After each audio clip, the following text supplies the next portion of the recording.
Laurent Lombard s'apprête à plonger dans les profondeurs de Cannes, l'une des stations balnéaires les plus touristiques de la Méditerranée. Cet enfant du pays va nous montrer les dessous de la ville. Cannes se targue d'être un joyau. Sous l'eau, c'est une toute autre vision. On va faire une plongée un peu spéciale en fait. C'est une plongée souterraine. Donc on va partir de l'émissaire qui est là, la sortie. On va passer là-dessous, voilà, dans un tuyau. Pour se retrouver sous cette plaque, dans un déversoir qui recueille une partie des eaux de pluie de Cannes. C'est des ruisseaux qui arrivent de la terre. Et c'est tout ce qu'on jette dans la rue, en fait, hein, les papiers, les mégots, les plastiques qui arrivent et qui se concentrent ici. Et quand il y a un orage, tout ça, ça va sortir dans la baie. Directement. Directement. Il n'y a pas de grille, donc je vais rentrer et sortir sans être gêné, quoi. Comme dans bon nombre de communes de la côte, les eaux de pluie se jettent directement dans la mer, charriant avec elles une quantité importante de déchets.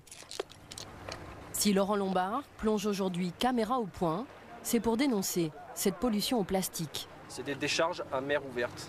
Voilà, c'est tout. C'est triste. Quand je vois ça, comme j'ai connu la baie de Cannes à l'âge de 8 ans, j'ai vu des choses fantastiques et là, il n'y a plus rien. Il n'y a plus rien, il n'y a quasiment plus de poissons.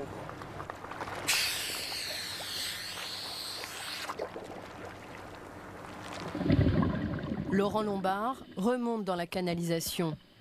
Au bout de quelques mètres, voici ce qu'il découvre dans le déversoir des eaux pluviales. Les déchets sont si nombreux qu'il a du mal à sortir la tête de l'eau. Ces bouteilles, ces détritus en plastique ont été jetés dans les caniveaux et dans les ruisseaux, sans qu'on se soucie de leurs conséquences sur le milieu marin. 80% des déchets trouvés en mer viennent en fait des terres. Laurent Lombard est affligé de ce spectacle désolant. C'est une de mes plongées les plus sales, on va dire. Voilà. C'est horrible. Quand je dis c'est horrible, c'est un truc de malade. Il poursuit sa plongée un peu plus au large. Ces déchets, au gré des courants, se sont dispersés sur les fonds marins.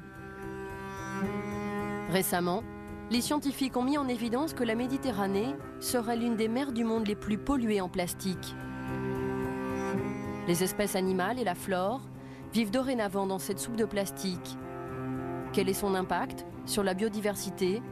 La chaîne alimentaire est-elle déjà contaminée?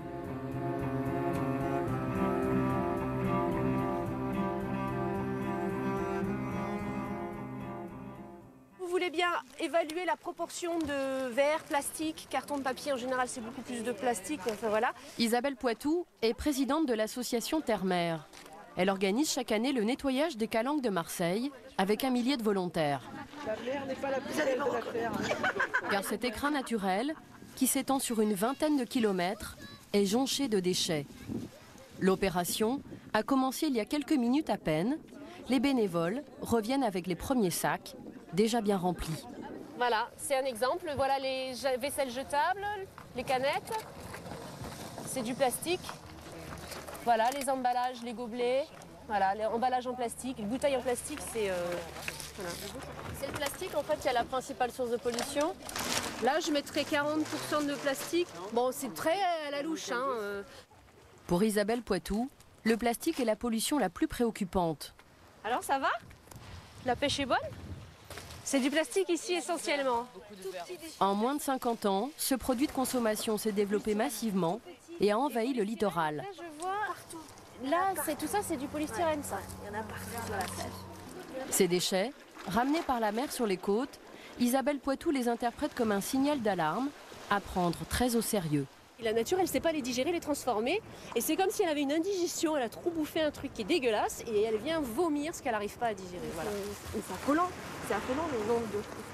Il n'y a que du plastique quoi, sur cette mer, c'est pas possible. Voilà les bouchons. Et ce plastique, qui désespère tant les bénévoles, a été conçu pour durer. Ça doit être assez ancien, ça. Le problème du plastique, c'est quoi en fait? C'est que voilà, c'est fabriqué pour pas être biodégradé. C'est fait exprès, c'est imputrescible. Et comme on est très nombreux et que ce mode de consommation s'est répandu sur l'ensemble de la planète, eh bien on en retrouve partout. Les 70 volontaires, répartis sur cette petite partie des calanques, auront mis 3 heures à ramasser les déchets. La benne, qui était vide en début de matinée, déborde. L'année dernière, il y en avait au moins autant. Donc il serait temps qu'on en prenne conscience. Moi, il y a une chose qui m'amuse, c'est que la benne est là et qu'ils sont en train de se baigner là. La plage est juste là. Et donc on veut quoi? On veut se baigner sur une belle plage de sable fin toute notre vie ou on se rend compte qu'on se baigne au milieu du polystyrène, du plastique, des canettes, du verre. Il faut que chacun prenne nos responsabilités. J'ai un déchet, il m'appartient, je le jette dans ma poubelle et je le jette pas n'importe où. Mais ces déchets plastiques ne sont pas seulement une nuisance pour les baigneurs. Emportés par les courants, ils deviennent aussi une menace pour certaines espèces animales. Voilà. Éric Martin est vétérinaire à Lunel dans l'Hérault. Tu vas bien? Oui, très bien, très bien. Avec Jean-Baptiste Sénégas, ils ont constaté que les tortues sont les premières victimes de cette pollution. Ils trouvent régulièrement du plastique dans leur estomac. On sait que sur les tortues, à peu près 37% des autopsies effectuées, on trouve des corps étrangers dans le tube digestif. Donc ça peut être du plastique par exemple? Du plastique, en général c'est du plastique d'ailleurs, c'est des corps étrangers et qui sont impliqués directement ou indirectement dans le décès. Quoi. Donc, 37% c'est beaucoup. Ça veut dire une tortue sur 3 que l'on autopsie qui a ça. Bien souvent, les tortues confondent les sacs plastiques et les méduses, et elles sont incapables de les régurgiter. Dans ces flacons, tous les déchets qui ont été découverts dans les tortues autopsiées. Ça c'est du bois, ça c'est du plastique. On a des feuilles de plastique qui sont en train de partir en morceaux. Un morceau voilà, de tuyau. Bon, on a découvert de tout, même des touillettes à café, les petits bâtonnets, les petites touillettes à café qu'on a dans les distributeurs, des mégots de cigarettes, on a trouvé des fleurs. Des fleurs en plastique, des fleurs artificielles, tout ce qu'on peut imaginer dans une poubelle, on peut le trouver aussi dans l'estomac d'une tortue. Et ça, quand ça passe dans l'intestin, ça le lacère. Hein.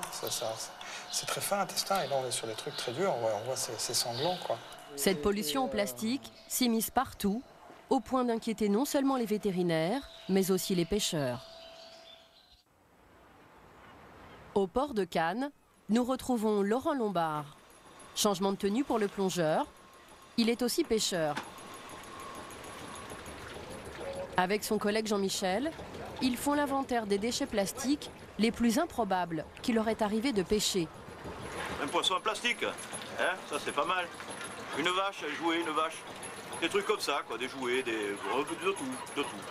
Ce qui vient de la terre en ce moment, c'est bien, ils ont inventé les trucs pour les déchets canins, là. Vous savez, et on met ça dans des sacs plastiques pour pas polluer les trottoirs. C'est nous qui les récupère là. Ils les posent dans les caniveaux. Voilà, ça part à la mer.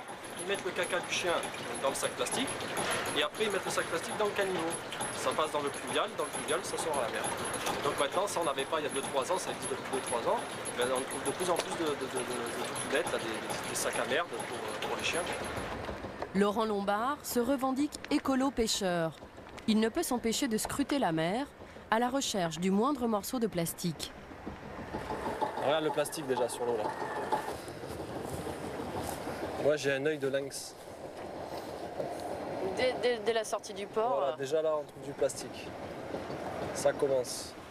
Aujourd'hui, la mer est calme, les déchets sont peu nombreux. C'est à la suite de fortes pluies et des périodes orageuses que la Méditerranée est la plus polluée. Le plastique voyage alors au gré des courants et se fixe sur les filets. Ah bah là il y a du plastique, tiens.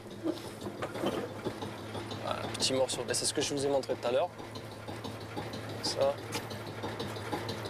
Voilà. Ça c'est un morceau qui est en train de tout se fragmenter. Voilà. Et on dirait une algue.